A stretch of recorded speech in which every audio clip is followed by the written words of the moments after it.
The lantern stood in the middle of the dusty living room, its glass chipped and rimmed with a brown stain of rust. It wasn't mine. I didn't buy it, didn't bring it home, and yet there it sat on the floorboards when I opened the door that night. At first, I thought maybe my roommate, Chris, had picked it up from one of the antique shops he was obsessed with. But no, he swore up and down later that he hadn't touched it, hadn't even noticed it when he came inside earlier. The lantern wasn't lit, but somehow, it was warm to the touch. That should have been the first sign. I should have tossed it back out into the street, but instead, I crouched there staring at it like it was waiting for me. Like it was daring me. You've probably heard of it, Asterisk the Lantern Game. Asterisk it pops up in the kind of places where urban legends live, online forums, chain emails, creepy Reddit threads. A ritual game, people say, older than the internet, older than the stories themselves. Some say it came from rural Japan, others that it was born in the Appalachian woods. No one can agree, but they all agree on this. Once you play, you never truly stop. That night was supposed to be a simple hangout. Just me, Chris, and his cousin Leah, crashing at our place while her dorm was fumigated. We had pizza boxes stacked high on the coffee table, horror movies paused mid-scream on the TV, and enough soda cans to keep us buzzing until dawn.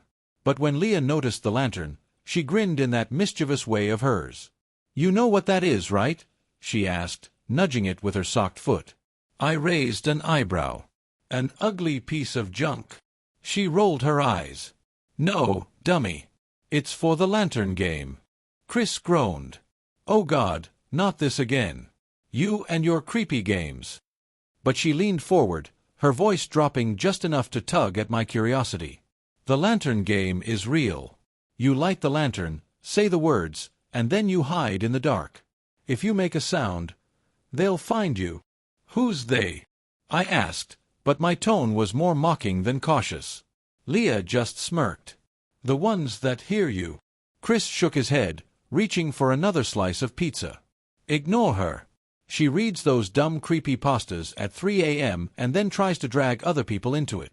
The lantern game is just fake internet crap. But the thing about curiosity, it worms its way in, even when you're laughing it off." The lantern sat between us the rest of the night, untouched, but impossible to ignore. The TV flickered across its cracked glass, and sometimes, though none of us admitted it then, the shadows inside shifted, even though the lantern wasn't lit.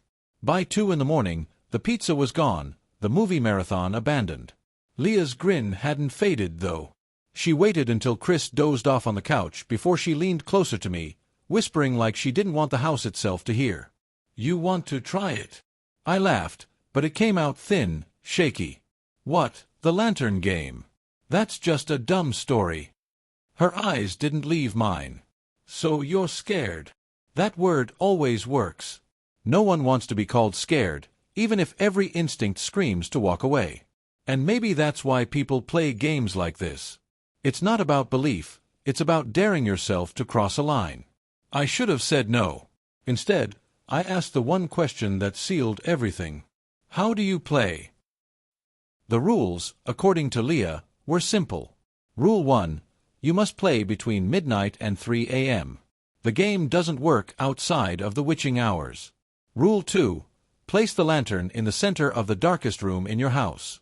No lights, no phones, no candles. Only the lantern. Rule 3. Light it, and as you do, say the words, asterisk, lantern, guide me. Lantern, hide me. Lantern, show me what waits in the dark. Asterisk. Rule 4. Once the lantern is lit, you must each take turns hiding in the darkness. You must stay silent. If you make a sound, if you breathe too loudly, if you laugh or cry, they'll hear you. And if they hear you, the game doesn't end. "Who are they?" I asked again, but Leah just shrugged, her grin widening. "The ones who wait. The ones who listen." Chris stirred at that point, half asleep and annoyed. "Guys, don't start this crap. Seriously. I don't want her screaming in the middle of the night." But Leah was already pulling her lighter from her pocket, flicking the flame to life. The lantern caught instantly. No flicker, no delay. The flame surged as though it had been waiting for centuries to burn again. The light wasn't like normal fire. It was pale, almost bluish, and it filled the room in a way I can't explain. Every shadow stretched sharp and long, and for a second, it felt like the walls themselves leaned closer. Chris sat up fast, his face pale in the strange glow. "Turn it off. Leah, I'm serious, turn it off." But she didn't. She looked at me instead, her grin fading into something harder, more daring. "Your turn. Blow it out." My mouth went dry. But I knelt anyway, cupping my hands around the lantern's warm glass, and whispered the words she'd taught me. Asterisk lantern, guide me. Lantern, hide me. Lantern, show me what waits in the dark. Asterisk. The flame guttered. The room plunged into darkness. And in that moment, I wasn't sure if I was alone. At first, there was only silence. The kind of silence you only notice once all the background hum of life, the fridge, the pipes, the city outside, is gone. This was a thick silence, pressing against my ears until it felt like my own heartbeat was betraying me. Then came the footsteps. Not from Leah, not from Chris. These were heavier, deliberate, echoing against the wood floor as though the house had stretched into a cavern. One step. Through. Then a pause, as though something were listening. I held my breath until my lungs burned, biting down hard on my tongue to keep from making a sound. The footsteps drew closer. I don't know how long I stood there, rigid in the dark. It could have been minutes, could have been hours. But eventually, a faint light returned, the lantern reigniting on its own, its pale flame flickering weakly. Leah was smiling when I opened my eyes again, but her face was pale, her hands trembling. "See? Easy." Chris looked furious. "That wasn't funny. You were walking around, weren't you?" Leah shook her head.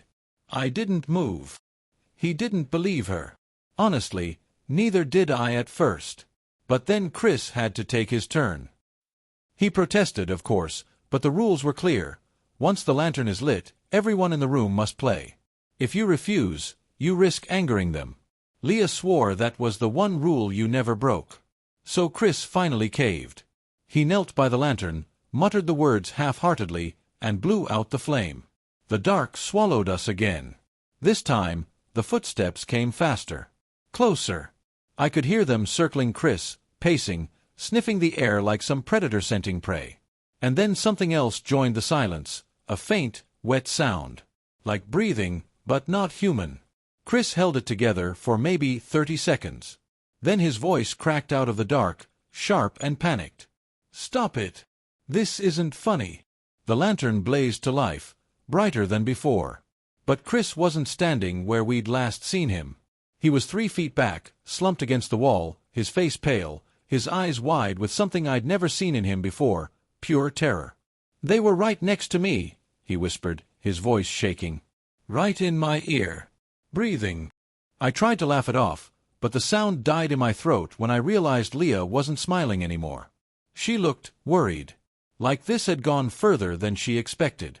But before I could say anything, the lantern's flame guttered again, without anyone touching it. The room plunged into darkness for the 3rd time. And this time, none of us had spoken the words. The air turned icy. Every hair on my body stood on end as the silence thickened, heavier than before. The footsteps came, but now they were everywhere. Behind us, above us, crawling along the ceiling, dragging nails across the floorboards. Chris whimpered, pressing himself against the wall. Leah grabbed my arm, her nails digging in hard enough to hurt. Then the voice came. Low, rasping, like someone forcing words through a throat filled with ash. "We hear you." The lantern flared back to life so violently that its cracked glass rattled. No one moved. No one breathed. For the first time that night, Leah looked terrified. I didn't think it would really work," she whispered. Chris rounded on her, his voice shaking with rage. "What the hell did you do to us?" But before she could answer, the lantern flickered again. And this time, it didn't go out. It dimmed, just enough for the shadows to lengthen, stretch, and curl along the walls. Shadows that didn't match our shapes. Shadows that stood taller. Shadows that leaned closer. Watching. Waiting. The lantern's glow faltered, shrinking to a thin, trembling flame. The shadows it cast no longer resembled us.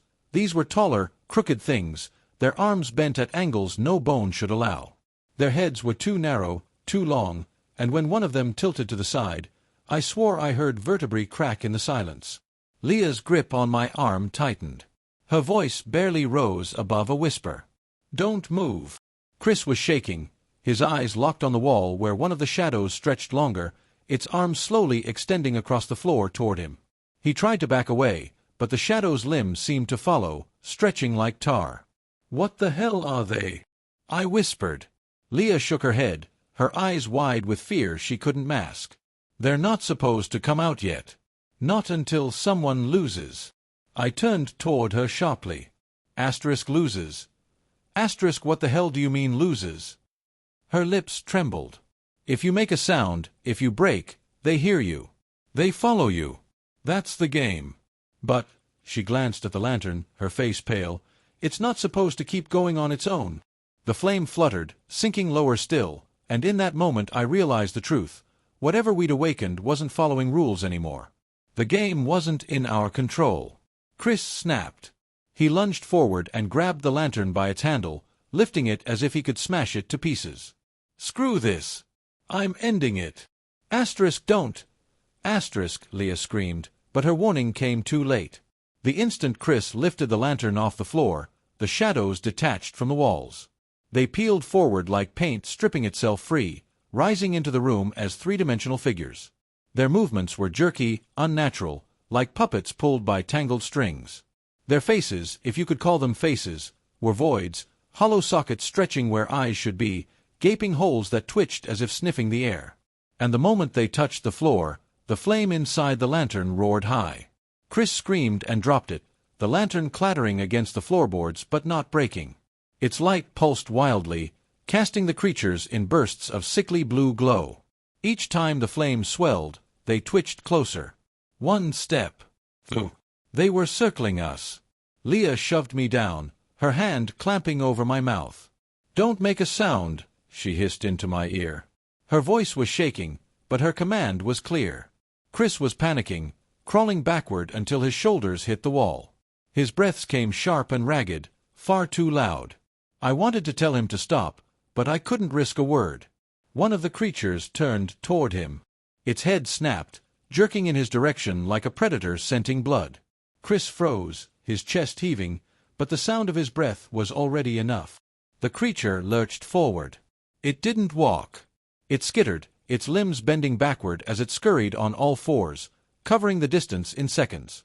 Its head plunged toward Chris's face, and though he tried to push it away, his hands passed straight through its body like smoke.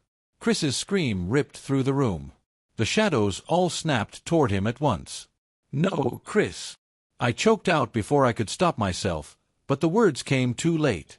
The lantern flared so bright it nearly blinded me, and in that burst of light, the shadows swarmed him. They poured into his body like smoke sucked through a vent. His back arched, his mouth gaped open in a silent scream, and then the light snapped out. Darkness swallowed everything. I don't know how long it lasted. Seconds, maybe minutes.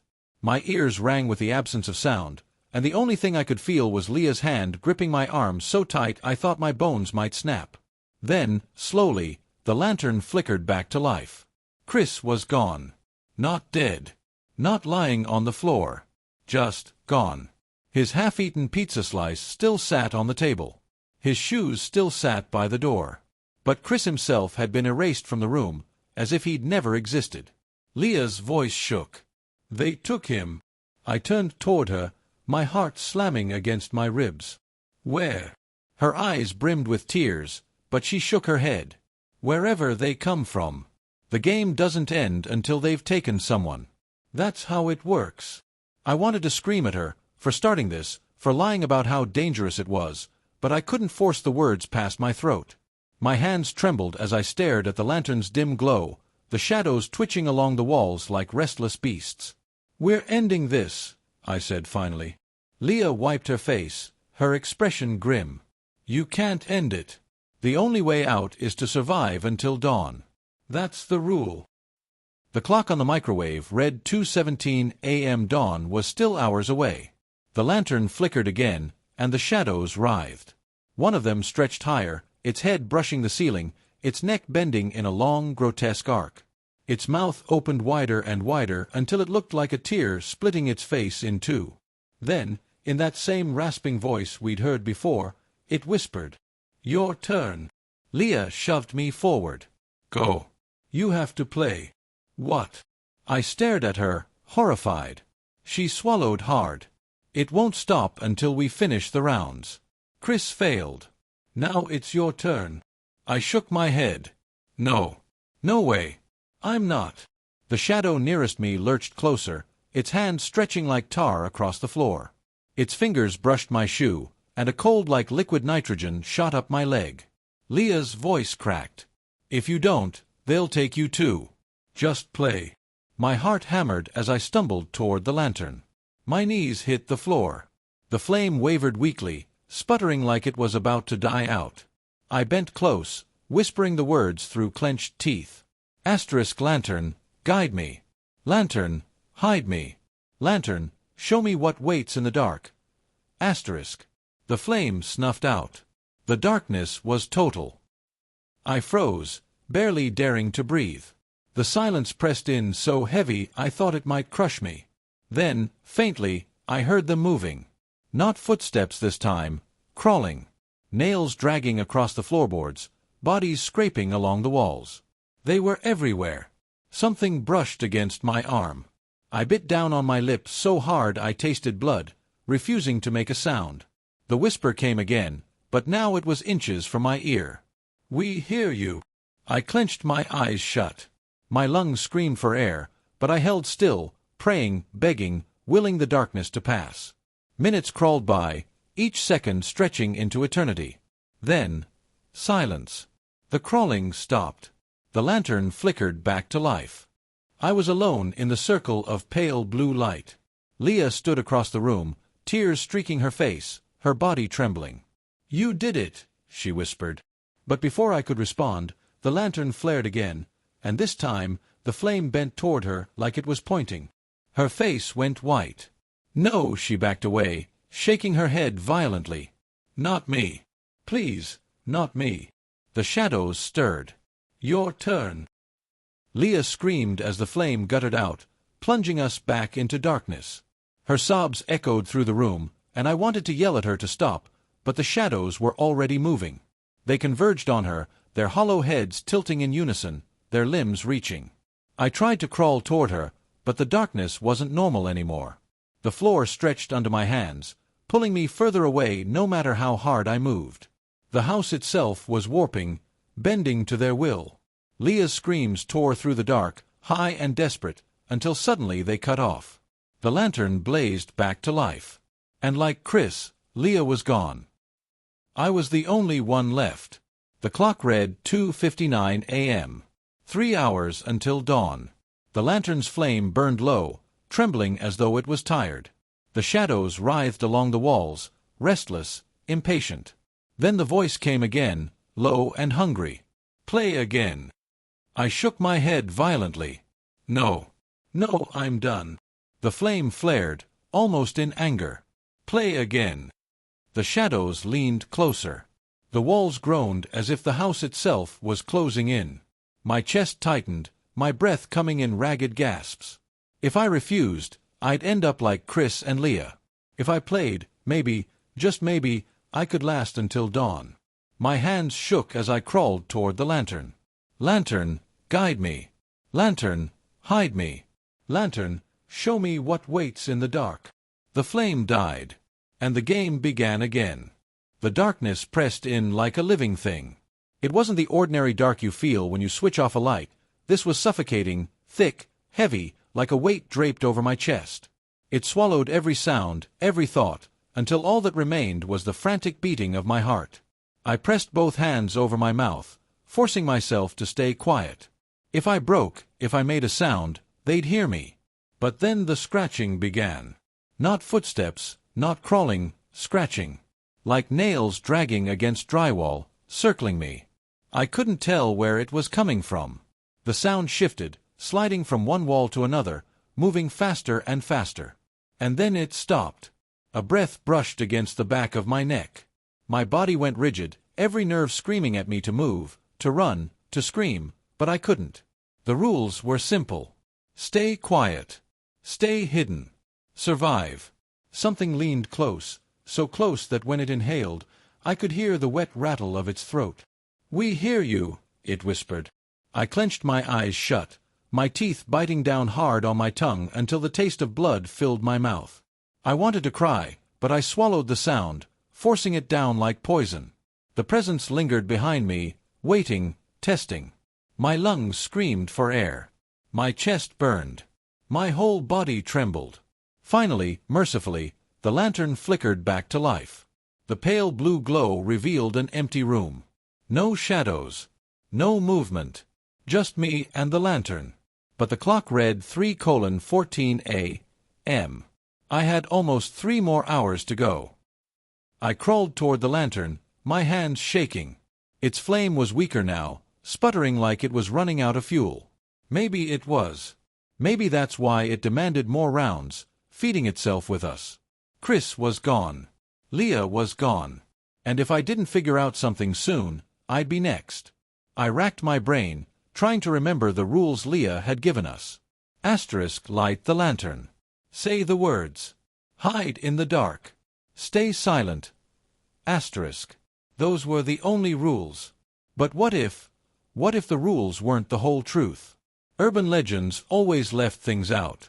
Maybe on purpose. Maybe to keep people playing. I grabbed the lantern by its handle. The glass was hot. Too hot, but I didn't care. I needed answers. "Lantern, guide me," I whispered, staring into the trembling flame.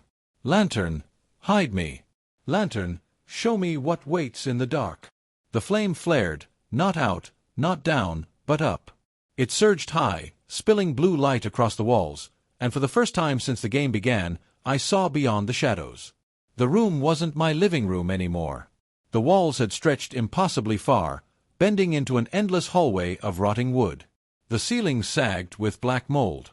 The floor beneath me groaned, warped like something had been chewing on it from underneath. And in the distance, lining the hallway, stood lanterns. Hundreds of them. Each one burned with the same pale blue flame, their glow barely holding back the dark figures that slithered and twitched between them. And for a split second, in one of those lanterns, I saw a face. Chris. His mouth was open in a silent scream, his eyes wide and desperate, pressed against the glass like he was trapped inside. I stumbled backward, nearly dropping the lantern in my hand. My breath hitched, and I clamped both hands over my mouth before I could cry out. But I saw another face. Leah. Her palms beat against the glass of a lantern further down the hall, her body distorted by the blue light. Her mouth formed words I couldn't hear, but her eyes screamed one thing over and over. "Run." The flame in my lantern sputtered violently, snapping me back into my living room. The warped hallway vanished, leaving only the 4 walls and the flickering glow. But the message was clear. They weren't gone. Chris and Leah weren't gone. They were trapped. And if I wasn't careful, I would be too. The lantern dimmed again. My stomach dropped. "No. Not again," I whispered, but the flame was already dying. The shadows stirred. "Play again." I backed away, shaking my head. "No. I'm not playing anymore." The voice rasped, low and hungry. "Play again." The shadows thickened, crawling along the walls like tar, stretching toward me. I gritted my teeth. If the game wanted me to play, then maybe, just maybe, I could twist its rules. I grabbed the lantern again. "Lantern, guide me. Lantern, hide me. Lantern." The flame died mid-sentence. The darkness fell like a guillotine. And this time, the rules didn't matter. They were everywhere. Dozens of them, circling, whispering, dragging their limbs across the walls and floor. Their voices overlapped in a chorus of static and breath, whispering my name. "Come closer. Let us hear you. Join them." A cold hand brushed my shoulder. I spun, biting back a scream, and in the faintest shimmer of blue light, I saw something worse than the shadows. Chris. He stood at the edge of the dark, his body half smoke, half human. His eyes were black voids, his mouth stretched too wide. But I knew him. "It's not so bad," he whispered, his voice warping, echoing like multiple people speaking at once. "Just stop fighting. Let go." I stumbled back, shaking my head violently. "You're not real." But Leah appeared beside him, her face pale, her eyes hollow. Her lips curled into a grin that didn't belong to her. "Play with us," she crooned. "Forever." The shadows surged forward. I dropped to the floor, clamping both hands over my mouth. Tears burned my eyes as I squeezed them shut. I couldn't break. I couldn't make a sound. Minutes passed, agonizing, endless minutes, until finally the lantern sparked back to life. The apparitions of Chris and Leah vanished. The shadows recoiled. And I collapsed to the floor, gasping, my body trembling uncontrollably. The clock read 3:47 a.m. 2 hours until dawn. I dragged myself to the corner of the room, clutching the lantern like a lifeline. My thoughts raced. The game wanted silence. The game wanted fear. That's what it fed on. But what if silence wasn't the only option? What if I broke the rules, on purpose? I stared into the flickering flame. My hands shook, but I tightened my grip on the handle. "Lantern," I whispered, "guide me. Lantern, hide me. Lantern, show me what waits in the dark." The flame died again. The darkness surged. But this time, I didn't stay silent. I shouted, "Come on! I'm not afraid of you." The shadows froze. The whispering stopped. And then the laughter began. Low at first, then rising, filling the room with a chorus of distorted voices. They weren't human laughs. They were broken, warped, like recordings played backward. "You broke the rules," one hissed. "You are ours," another crooned. The shadows closed in. But the lantern's flame burst back to life, brighter than before. And instead of the living room, I stood in the hallway of lanterns again. The walls stretched endlessly in both directions, lanterns glowing weakly, each one holding a trapped face. Chris, Leah, dozens of others, strangers whose eyes pleaded with me from behind the glass. The shadows lined the hallway, twitching, restless, waiting. At the far end of the hall, something larger stirred. A figure taller than the rest, its head scraping the ceiling, its body draped in shadow. Its arms stretched so long they dragged along the floor. And when it opened its mouth, the voice that spilled out was the same one I'd heard whispering in the dark. "You broke the rules." The lantern in my hands burned hotter, its glass rattling. I tightened my grip, my heart pounding. "Then let's make new ones," I whispered. The figure leaned forward, its hollow sockets locking on me. And the game continued. The hallway stretched into forever, lined with lanterns that pulsed weakly, their pale flames barely holding back the dark that seeped and writhed between them. Faces pressed against the glass, hundreds of them. Chris, Leah, strangers. Some were twisted in screams, others silent, eyes wide with a despair that burned straight through me. But my attention was fixed on the figure at the far end. It towered above the others, its form stitched together from shadow and smoke, so tall its head scraped the sagging ceiling.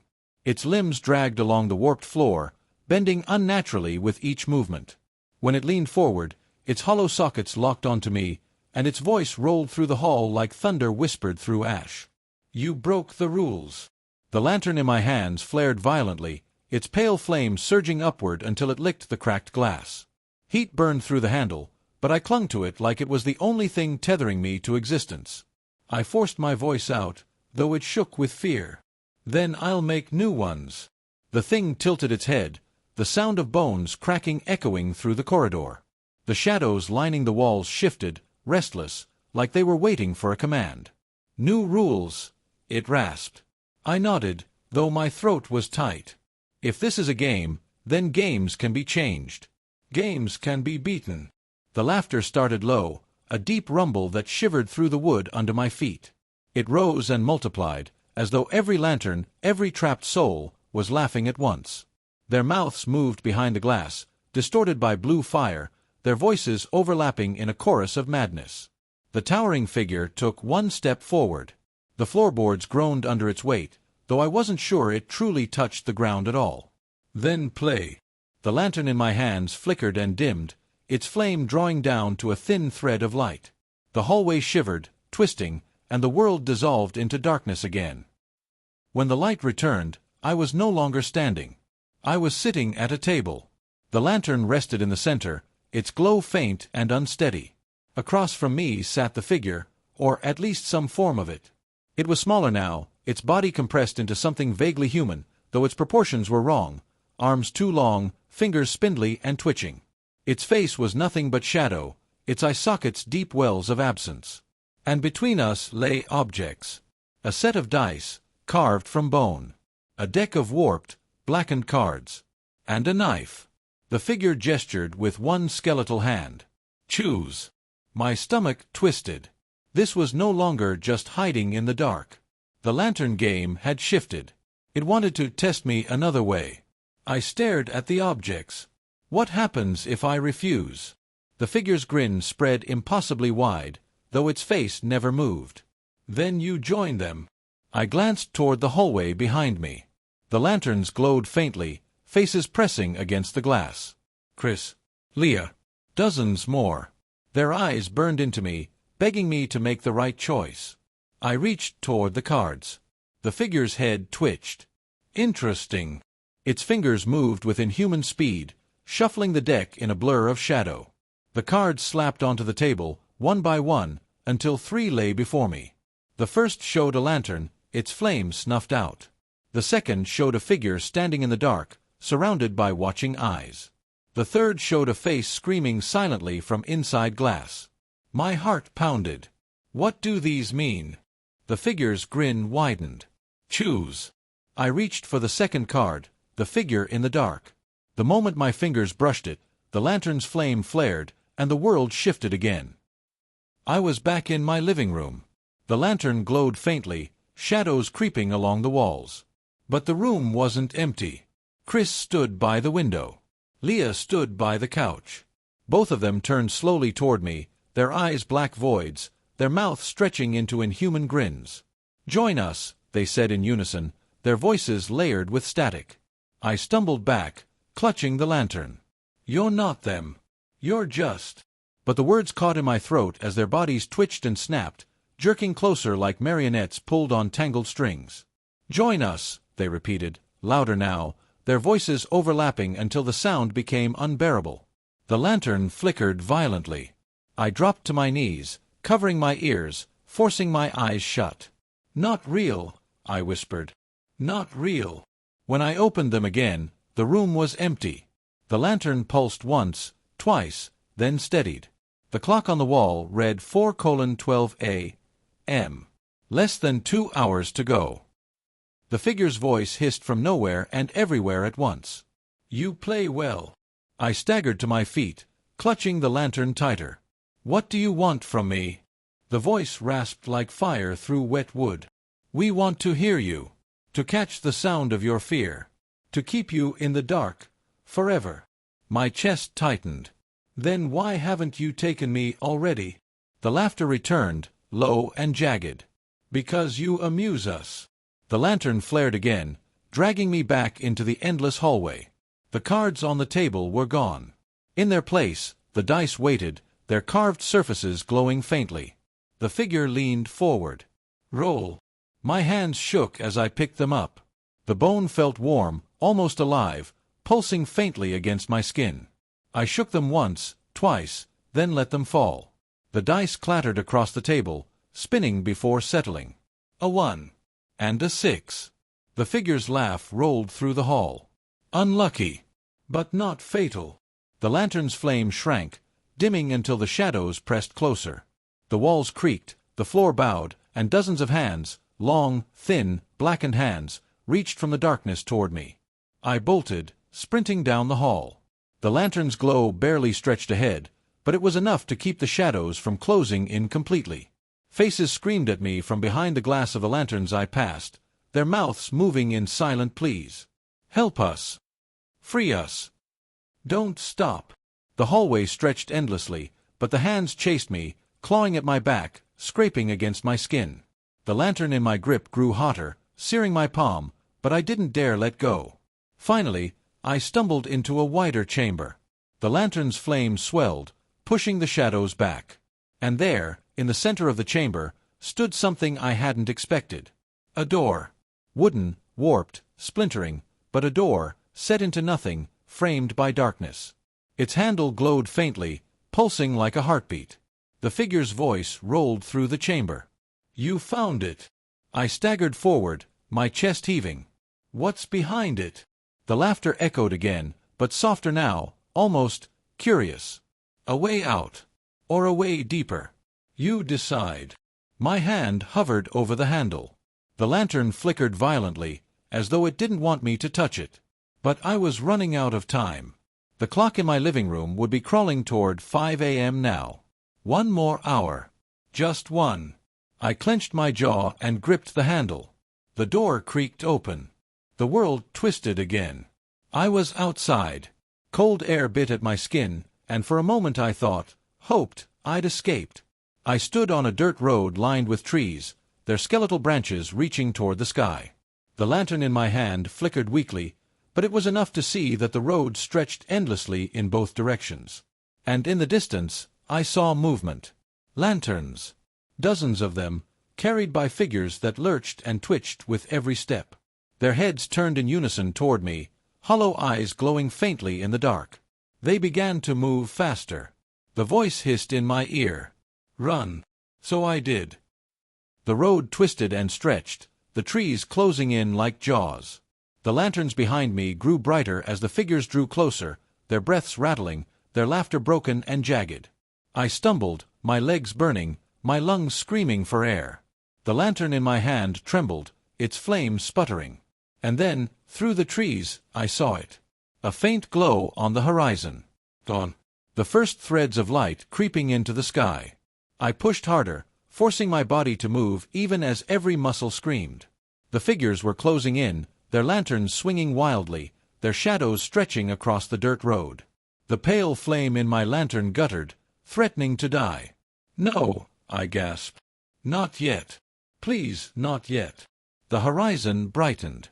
The figures shrieked, their voices twisting into a chorus of rage. The shadows writhed, reaching for me, clawing at my legs. But the first beam of sunlight broke through the trees. The lantern in my hand shattered, its glass exploding in a burst of pale blue fire. The figures screamed, dissolving into smoke as the light burned them away. And then, silence. I collapsed onto the dirt road, gasping, the dawn spilling across the sky. I'd made it. I'd survived. But as I lay there, trembling, I realized something. The faces in the lanterns, Chris, Leah, all the others, they hadn't been freed. They were still in there. And when I looked down at my hands, I saw a faint blue flame flickering beneath my skin, glowing just for a moment before fading into nothing. The voice whispered one last time, low and amused. "The game is never over." The sunlight felt unreal on my skin. I sat there on the dirt road, the broken shards of the lantern still smoldering beside me. My chest heaved with every breath, and my eyes burned from the cold night wind, but none of that mattered. I was alive. Alive. The word rattled in my head like a prayer, something fragile I didn't dare touch too hard, afraid it might break. But even as the light stretched higher, even as the figures dissolved into smoke, I couldn't shake the truth gnawing at me from within. The game wasn't done. The faint glow under my skin had proved it. I stumbled down the road until the sun was fully risen, painting the sky in streaks of pale orange. My body felt hollow, drained, as if something had been scraped out of me during the night. When I finally reached a gas station just outside town, the world looked too normal, too solid. Cars hissed by on the highway. A man in a baseball cap filled his tank. Somewhere inside, a coffee machine hummed. For a long moment, I stood there on the curb, lantern shards still clutched in my bloody hand, waiting for everything to collapse back into darkness. It didn't. I stepped inside. The clerk gave me a wary look as the bell jingled over the door. I caught my reflection in the glass refrigerator, pale, eyes hollow, lips cracked. "You okay, man?" the clerk asked. I wanted to say no. I wanted to tell him everything, that I'd played a game in the dark, that my friends were trapped in lantern glass, that I'd cheated death until the first light of dawn. But the words caught in my throat. Instead, I muttered, "Yeah, rough night," and grabbed a bottle of water. When I went to pay, I noticed it. The faintest flicker. Blue light, threading just beneath my skin, dancing in my veins. I shoved my hands into my pockets, paid, and left without another word. Back home, the house felt wrong. Not haunted, not filled with shadows like before. Just wrong. Too still. Too clean. As if it knew what I had done, what I carried. The lantern was gone, shattered into nothing, its flame extinguished, but the blue glow beneath my skin wouldn't leave me alone. Every time I closed my eyes, I saw faces pressed against glass. Chris. Leah. The strangers. Dozens of them, all screaming, all trapped, their eyes burning into me. Help us. The words rattled in my skull, even though they hadn't been spoken. And then, around midnight, I realized why. The glow in my skin pulsed brighter, spreading up my arms, burning cold against my bones. My chest tightened, my breath caught, and then darkness swallowed me. Just like before. The hallway was back. The lanterns lined the walls again, their flames weak but steady. Faces pressed against the glass, screaming soundlessly. And at the far end, the figure waited. Smaller now, hunched, but still radiating a presence that crushed the air out of my lungs. Its voice rasped like rusted metal dragged across stone. You survived. But you are still playing. I staggered back, clutching my arms, watching the glow in my veins throb with every heartbeat. No, I whispered. The sun came up. I won. The figure laughed. Not loud, not sharp, just low, steady, endless. Winning is leaving. But you didn't leave empty. My stomach dropped. The blue flame. The thing inside me. I'd carried it out with me. The figure leaned closer, its sockets burning like black holes. The flame chooses new keepers. Until it finds another, it is yours. And so is the game. The hallway twisted, the lanterns shuddering violently as the faces inside them clawed at the glass. Chris's mouth opened in a scream that I finally heard. Get out! Before it's too late. The sound cracked like shattering ice, echoing down the corridor. The figure turned its head slowly toward me, as though amused. Too late already. I woke in my bed, drenched in sweat. But it wasn't just a nightmare. The glow was brighter now, visible even in daylight. I could see faint trails of blue crawling across my skin, coiling into the veins in my hands. My reflection in the bathroom mirror showed it clearly, like cracks running under the surface, like fire stitched into my flesh. And when I leaned closer, I saw something else. Faces. Tiny, faint, distorted, but there, flickering in the glow under my skin. Chris. Leah. The strangers. Trapped inside me. I didn't go to work. Didn't eat. Didn't sleep. I spent hours staring at the walls, waiting for the sun to set, terrified of what would happen when it did. And when the clock finally ticked past midnight again, I didn't even bother to resist. The world dissolved. The hallway returned. But this time, it wasn't endless. This time, the figure stood close, almost within reach, its presence suffocating. You are learning, it rasped. You are becoming. I clenched my fists, the glow burning under my skin. Becoming what? Its grin spread wider than its face should allow. A lantern. The word hit me like a hammer. No, I shook my head violently. I'm not, I won't. The figure leaned closer. Its breath smelled like burned paper. All keepers join us. All keepers burn. Your friends. Their friends.